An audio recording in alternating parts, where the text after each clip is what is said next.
Hi everyone! Welcome back to my YouTube channel.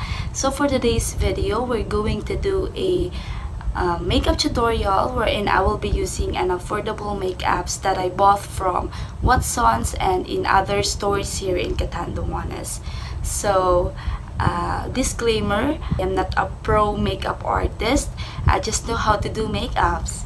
So let's get started! So hello guys! So naglagay na po ako ng contact lens. I bought this from Shopee for an affordable price. I forgot how much did I paid for this one, but look, for an affordable price you have this beautiful eye.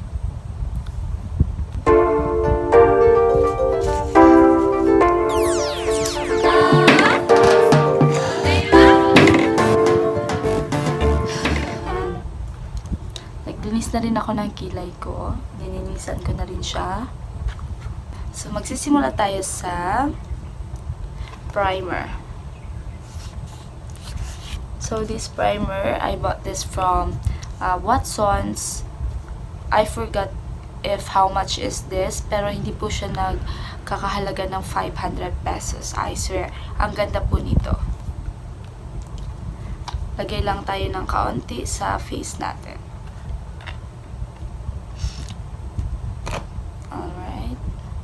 And make sure na malinis po ang ating kamay. Nag-alcohol tayo or hinugasan natin. Next one, after ko mag-primer, usually naglalagay na po ako ng liquid foundation. So this liquid foundation from Maybelline po ito. In the shade 312 Super Stay Active Wear, this one. And nabili ko po siya in-order ko po siya sa Shopee lang. Nasa 500 ata ito. So I'll be using a sponge. Let's just put some little amount. Yes, we can see this is more parang nag-yellow siya. Ang gusto ko dito kasi habang tumatagal siya is nagpapantay na siya dito sa neck natin ang color niya. And of course, tingnan nyo naman ang result niya. See that? Compare with this one. See?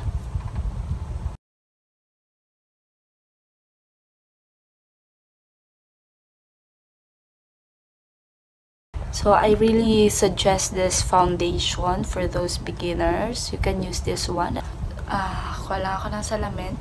By the way, this mirror that I am using is the Says Lady Lasting Waterproof Foundation. By the way guys, please, I asked your support here in my YouTube channel kasi baguhan lang po ako dito. Actually, I started taking videos from year, I guess, 2020.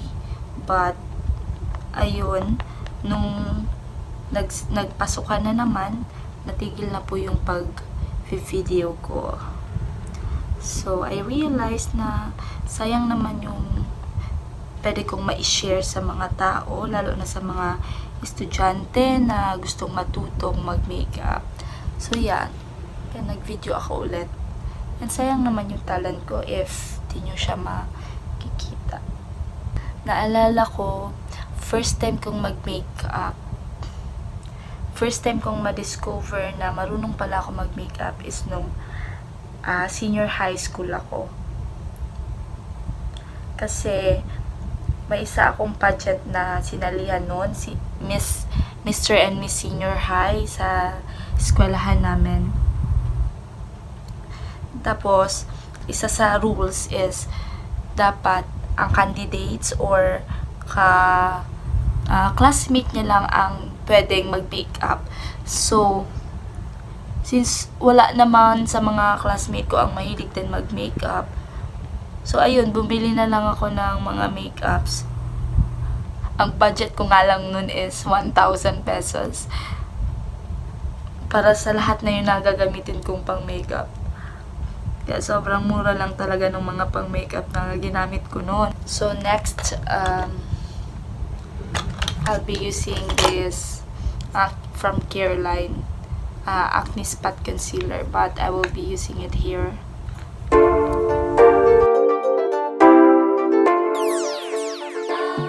Ayan, i-blend na natin.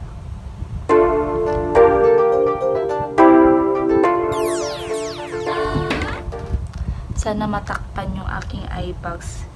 Kasi isa sa problema ko ngayon is yung pagtulog ng maaga. Hindi talaga ako makatulog ng maaga. Siguro ilang weeks na ako hindi makatulog ng maaga. I don't know why. Siguro ina-insomnia ako kasi kahit ipilit kong matulog, yun, wala pa rin. Kaya ginagawa ko, nagsa-cellphone na lang ako. Para malibang at saka para yung mata ko mapagod, kakatitig. Yun, namamalayan ko na lang nakatulog na ako. Ilang days ko na siyang problem. Suggest naman po kayo kung anong pwedeng maging solusyon sa mga hindi po nakakatulog ng maaga at ng maayos. Wala naman akong iniisip. Pinipilit ko nga makatulog eh. Kasi pagka umaga, may na, pasok na. Hindi talaga siya maitago. I'm so sorry.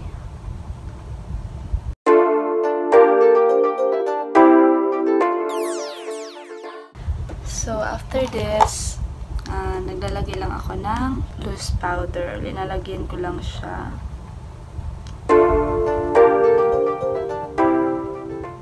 Para mag-stay na siya at di na siya ma-move. Saka dito.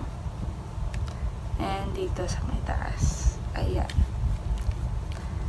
Ito palang ginagamit ko is from Squad. Nabili ko lang din siya sa TikTok. Airfix Loose Fixing Powder from Squad. Ayan, sobrang mura niya lang.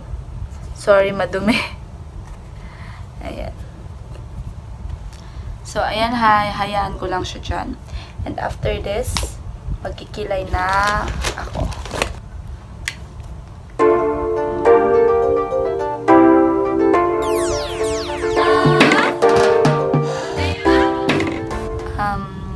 Sa kilay naman, ayoko masyadong lagyan pa yung kilay ko kasi yung strand ng hair ko is medyo makapal na siya.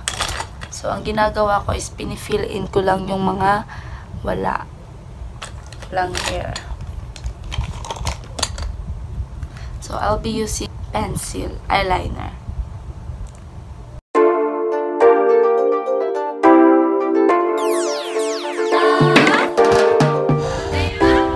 Ayan lang. Ganyan lang. Ayoko na siyang masyadong lagyan pa. Kasi ayoko ng hindi natural looking na kilay. So, yan.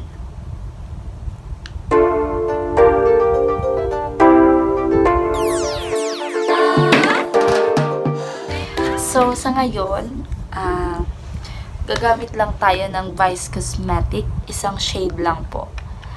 Gagamitin ko siya sa eye ko, sa pag-contour. Kasi, napakaganda niya. Kahit saan mo siya gamitin. Minsan ginagamit ko lang din siya dito sa pang-blush ko. Tapos, pinapatungan ko lang siya na pink. So, yan. Ginagamit ko din siya sa pag-contour. Tingnan nyo kung ano magiging result. So, ito. Gamit lang tayo nito. And,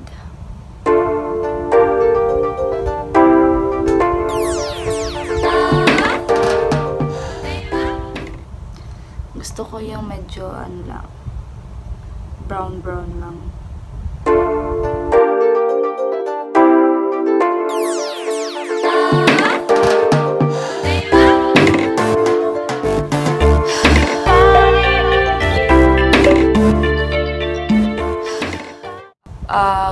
kumukuha kayo ng product, tapos dapat ginaganyan nyo siya para yung excess na product is matanggal, hindi na ninyo malagay dito para hindi siya masyadong dark.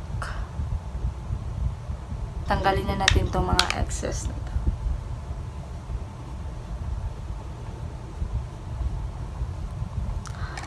And ayan, magko-contour na lang din ako ng nose ko since naka-nito na tayo. Same brush, same product.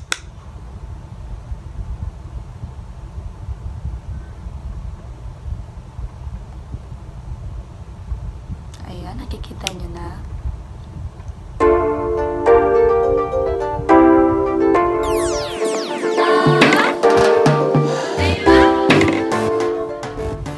Diba? Instant, tangos ilong.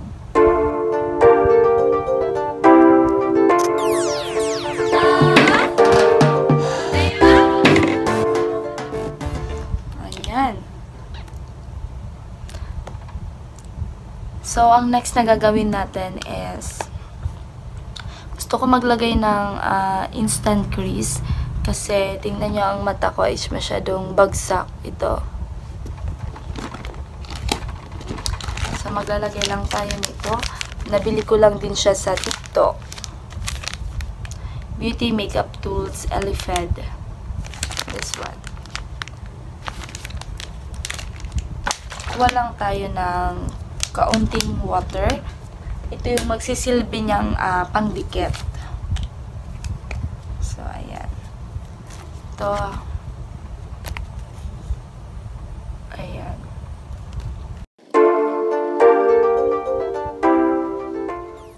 So, ang ginagawa ko is ito. Tapos, dinidip ko lang siya sa water. And then, gaganyanin ko na siya.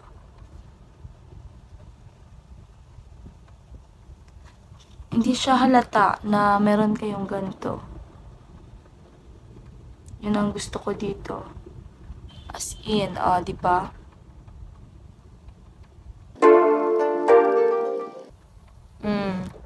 Compare dito sa isa, di ba?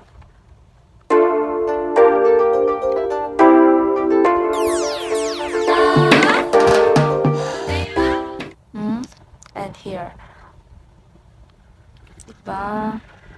At hindi yan halata kahit ilapit ko pa yan sa camera.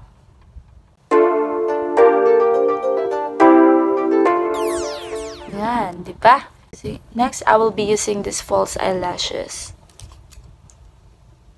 Ito po yung pangdikit ko. Di ko na alam kung anong name niya. Basta nabili ko lang din siya dito sa store dito sa Catanduanes. Pero nakita ko na to sa TikTok meron din ito. So, check nyo na lang. Basta ganito yung itsura niya. Kasi maganda talaga siyang pangdikit.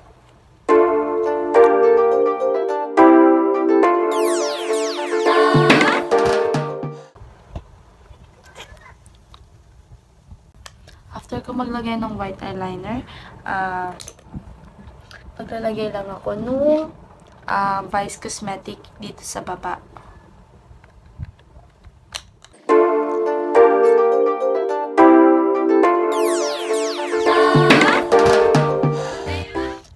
After this, maglalagay lang din ako ng liquid eyeliner dito.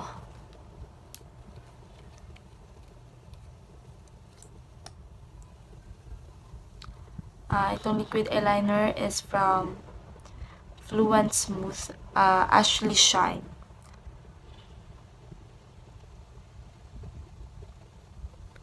Lagay lang tayo dito.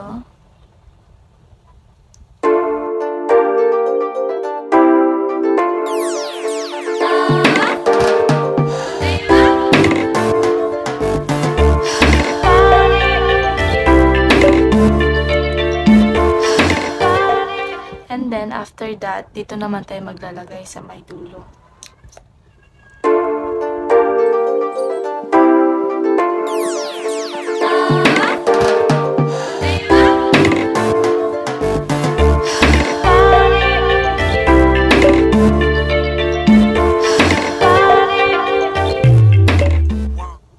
Nagkalat siya.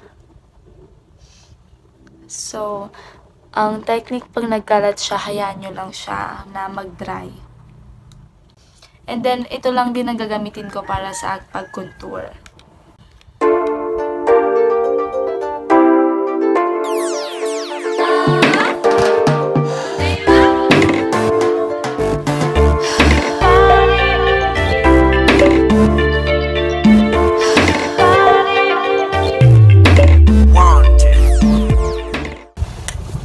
So, after that, tanggalin na natin tong kalat.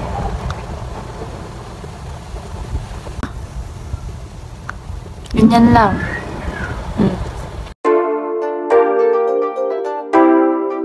So, ang gagamitin kong lipstick ngayon is light lang.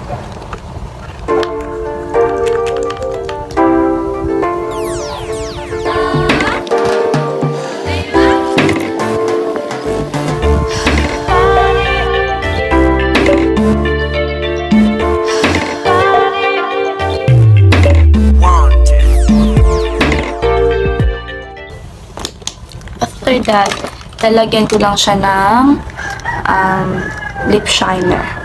Konting product lang.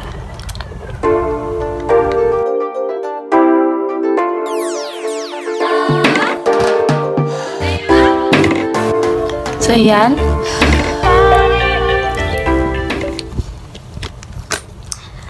At mag-aayos na tayo ng hair.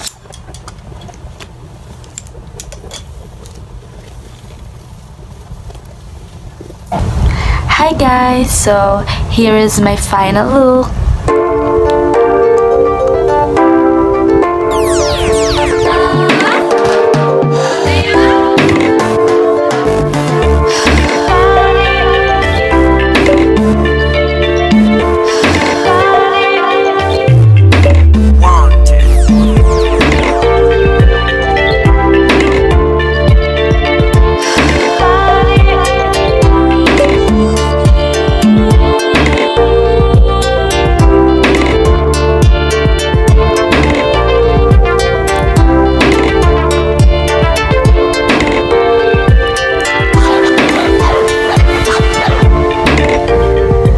So, thank you for watching guys. I hope you like it. I hope you learned something from me. At sana, I'm asking for your support every day. Not every day, but mag-a-upload na po ako parati ng video here in my YouTube channel. So, sana don't forget to like, to click the notification bell, and to subscribe in my YouTube channel. So thank you guys for watching. See you in my next vlog. Bye bye.